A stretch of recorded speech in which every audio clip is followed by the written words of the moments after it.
Yeah, my name is Ffion Davies. I'm from Swansea in Wales. I currently train in New York, Essential Jiu-Jitsu with JT Torres. He's my instructor now. And yeah, I've been training Jiu-Jitsu since I was, I think, 18 years old.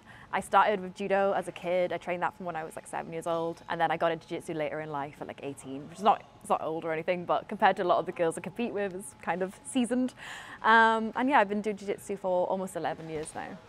Yeah, so basically with CGI, they're trying to increase athlete pay, like that's the goal of the event and everything. And yeah, I wanted to be part of it. So pretty much I messaged Craig asking, hey, are you gonna have a women's division or like a super fight or anything like that? And yeah, he said he was on board with it, and Mackenzie was kind of the person we were thinking immediately because she's kind of the obvious choice. She has a huge name. She was planning to fight at ADCC, and she's Mackenzie Dern. She's a multiple-time world champion, former ADCC champion, and I felt like asking her to compete would have been, you know, like there's plenty of amazing girls, but because she's already won ADCC herself, I think there's a lot of girls who want to win ADCC title for themselves. So to ask them to sacrifice that and potentially never get to fight on ADCC again is a big ask. So I felt like Mackenzie, she has nothing to lose. She's already so accomplished, you know. And also it's an amazing fight. I think she's so exciting. She's so forward in her fighting. And I think coming from that MMA background now is only going to make her even more aggressive in her style. So I think it was the most obvious matchup to make. I mean, I like to think of myself as aggressive as well, but I watched her when I was coming through the belts. I think it's really special for me to get to fight her, and I don't want to like fangirl too much because I think that's annoying, but I truly am. I've been a Mackenzie Dern fan since I started. I mean, I was watching her and Michelle Nicolini fighting each other throughout the years.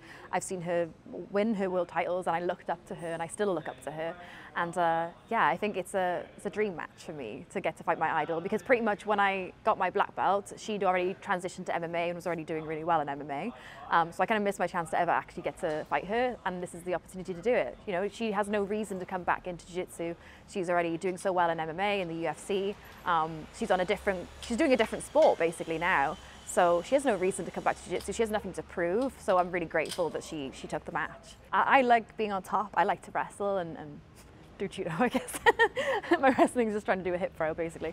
But I think it'll be cool because she was such a good guard, but she still is a good guard player, but she was so good in her guard, and that would be her go-to usually, I think. Whereas now, she's, you know, advanced a lot in her wrestling, and a lot of people are like, oh, well, she's not been doing jiu-jitsu. She's obviously been training jiu-jitsu, like doing MMA, jiu-jitsu is a part of it. But now the stand-up element is so much more important, and like because we're going to be in that, I guess it's called the alley, like with the wall, it's these slanted walls, which is not the same as a cage wall, but it does contain us, which is really cool. You know, you're not going to be flying out of bounds into chairs or tables or anything.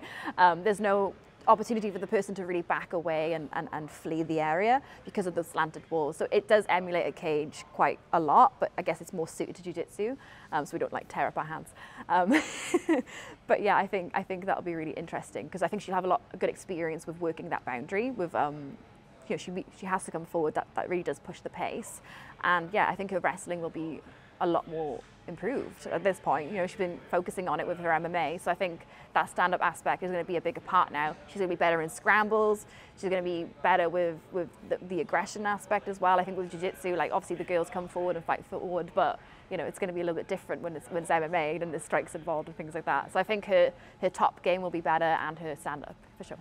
I think it's had a huge disruption on a lot of things, not just shows in general, like or tournaments, for example. I think it's also had a disruption on certain media as well.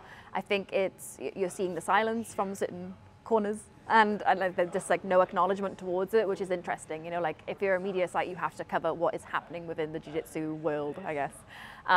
So it's interesting to see how that unfolds. And I think it will put pressure. He's kind of the person who, I'm not giving him too many compliments, but he's someone with a lot of power. I really respect it because he could have sat back on the money he's made and chilled out. Really, he doesn't need to make any sort of change for future athletes. And I know he makes a lot of jokes, but that is what this tournament is doing.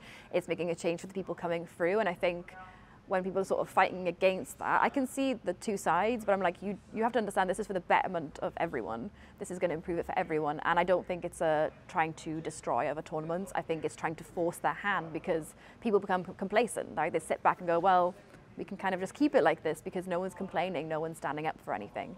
So I think, you know, not just Craig, but all the athletes who are removing themselves, yes, they have, you know, their own personal interests, like who doesn't want to try and fight for $1 million? But there are also people who, you know, they might be doing well, maybe not $1 million, but they might be doing well financially, and they're like, well, this will make a change. Like this has a lot of pull. Like the Ruotolos, for example, they're probably doing so well, you know, and but they're definitely doing really well. But they have no reason. Like this is going to help everyone because they're moving over. That's such a big thing. They have so much pull in the sport. So the people who these big names who are moving over, I think, yes, of course, they're trying to fight for a lot of money, but also they're standing in the sport. Them moving over will make a difference for others. So I think, yeah, I think that's something to support and something that I'm really happy to get on board with. Because Doreen, like, I'm not fighting for $1 million. It's a super fight, Doreen, and I'm hoping that this will then mean that there will be a women's division next time, especially when you can, you know, directly see the numbers of people who are going to watch myself and Mackenzie fight on the YouTube stream. You can see, you know, how many people are tuning in for it, and we're like, look, women do draw the numbers. Give us a division. Like, I think that's the only way to do it, because people will throw that in my face. They will go, oh, no one wants to watch you. No one wants to watch you. Well, if we've got the numbers to prove that they do, and, you know, obviously that's not just going to be me. That's mostly Mackenzie. Don't get me wrong. I'm not trying to, but yeah, I think that will be direct proof and go, okay, well, shut up. Pretty much, yeah. From talking to Craig, I'm going to keep bringing it up because I'll force his hand. He said he wants to do women's division, and like the way that funds were distributed this time, you know, the plans were laid out before things came through. So I don't want the women to be left behind. Again, I have my own interests in it too. I want to get paid properly, and so doing a super fight means I do, Doreen. And at the time before I left the ADCC division, it was like I'm getting paid more to show than, and now, you know, they've matched the division now to the men's. The winner is now going to get 10K rather than 5K, and, like, you know, trying to draw attention to the fact that we are getting half the pay. So I think just bringing attention to that already caused change, and I think it already has. The prize money is already being increased. I don't think that's enough. I think more divisions. They have an absolute, which is not ADCC's doing. That is Guidema, which is a jiu-jitsu brand, a female jiu-jitsu brand, female-founded jiu-jitsu brand. They are who are paying for that absolute. They are sponsoring that absolute. So that's not ADCC. They did it, Doreen. And I think that's important to, when we're like giving them the, oh, well, they added this and they did this. That wasn't them. That was other women coming together and supplying the funds. So I think it's going to make a huge change. I really do. And I think especially if this leads into a women's tournament for $1 million, or even not even, it doesn't even have to be $1 million, even just better pay than what we're already getting. I think it's going to have a huge impact on the girls coming through, seeing there is a future in this sport. And I think, you know, obviously right now in jiu-jitsu in general, like seminars and teaching is the biggest way to make money in the sport. And I'm already seeing, when I started doing seminars, I was like, kind of just me. And then I saw like a few other girls too. Like I remember seeing Erin Hurley doing it, and I was like, oh, I want to try and do that. But she was kind of the only person I really saw doing it, unless it was like a jiu-jitsu couple, and it was like, you know, woman and her male sponsor. Like, she can't teach alone, like, and like, you know, people be like, oh, you can come in for the girls, or teach women only. And it's like, why would I minimize the numbers of people who want to come? So I see so many girls teaching seminars now, and there's room for all of us, and there's a fly, get away. But my point is, I think this will have a really big push forward, because it's gotten stagnant. I think in all elements, not just for the women, but also for the men, with the, you know, not just ADCC. I think that's important to recognize. It's not just ADCC. They're not the big villain in all this, but there are other organizations as well who are at a point where they need to be paying to win the European Championships. You should get some sort of prize fund for that, not just like a pat on the back. And you can charge more for seminars now. Like, that was kind of how it was said to me, is like, you can charge more. And I'm like, cool. But yeah, I think it'll have a big impact and a big push forward. I don't think I would be welcome back at ADCC, but that is something that I also accepted, that this is going to ruffle feathers. It's, you know, when I left, I knew that it was the end. I knew that was, and that is okay with me, because it was going to be my last ADCC anyway. You know, I have other goals I want to do. I want to move on to other things. Like, I was considering MMA. That's something I was considering, because I've been focusing so much on no-gi, and I love no-gi. I still love the gi, but it's that thing of like going back into the gi season again. I'm not excited about that, whereas like going into MMA, I'm excited about. And I'm always excited to train jiu-jitsu and whatever, but with the tournaments, I've done that cycle of January to June so many times, and I love it. But yeah, I like the thought of new challenges and things like that. So I think that would be really cool for me, something I'd love to do. I am 29, so I'm a bit late, Dream, but I'd love to get in and scrap a few times. And I also want to have my own gym as well, so that's another goal. So it was kind of, for me, it was even in my last ADCC and, you know, hopefully win it and then, you know, walk off into something new or to pursue new things, or, you know, exclusively fight on super fights and things like that. Because as much as I love fighting tournaments, and I do, and I'm not saying I would never go back to it, is that thing of like, it can be, you know, there's no reward, because accolades are important, but I've won, and I don't mean this in a thing way, but I have won all the tournaments there are to win in the sport, like, you know, Gi Worlds and No Gi Worlds and ADCC, the majors.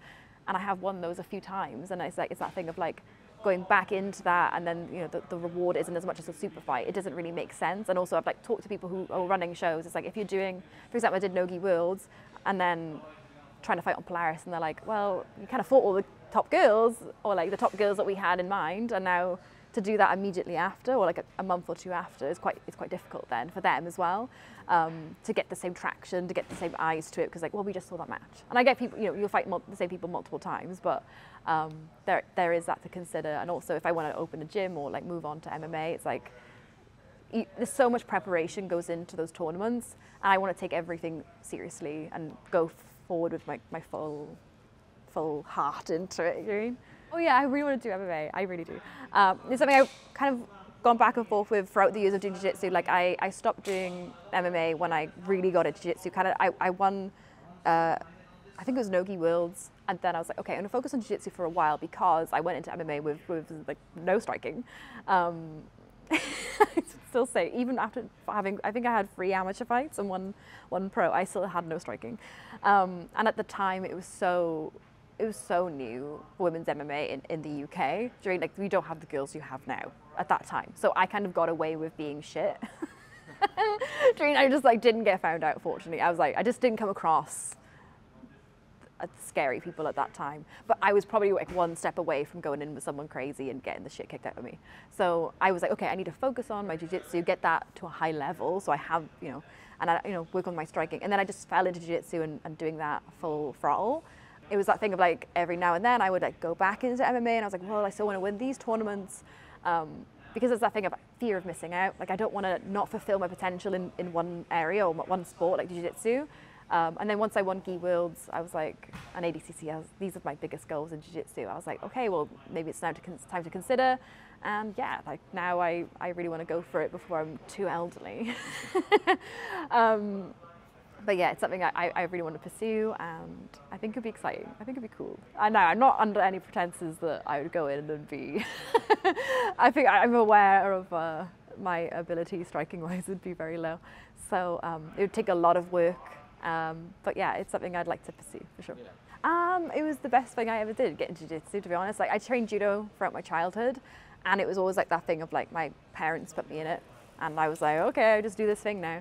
But jiu-jitsu is the thing that I found myself and that I loved, and it was all self-motivated, and I can't recommend it enough. It's where I've made my best friends, it's where I met my partner, it's where I've got a community of people I can go and hang out with wherever I go in the world, pretty much. Like, I go around and teach seminars, which is cool, but also, even if you just train and it's not your job, like it's my job, I can go to wherever country and you can find a jiu-jitsu gym, and you've got like-minded people there, like, who come from different walks of life as well. Like, for example, like, there's so many different people who have completely different jobs and different perspectives to me, but we can get together and roll around, and I trust them to let go when I tap. A lot of trust is built there. So in like this day and age where community is so lacking, like, the only place you can maybe find community, and that's kind of dying off now, is the pub. So if that's not your culture, if that's not what you're into, you're kind of stuck. You know, like, even now when you go to a coffee shop, they've got these seats that are horrible that make you want to leave, or they're like, no Wi-Fi, or like,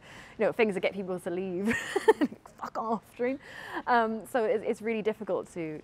I think any sport can provide that, but particularly martial arts, where you are kicking the shit out of each other, I think it really does. Like, it creates bonding in a weird way. And wrestling is natural. Like, remember when you were with your siblings and you used to wrestle each other, but you couldn't punch each other because your mom and dad would get pissed off at you? It's basically that. And wrestling releases endorphins because it's basically hugging. So the MMA people can make fun of me for that. but they're also right. They can mock it, but it's also true, so it's fine. It does release. That's why we do it. It's letting these endorphins out. So do it.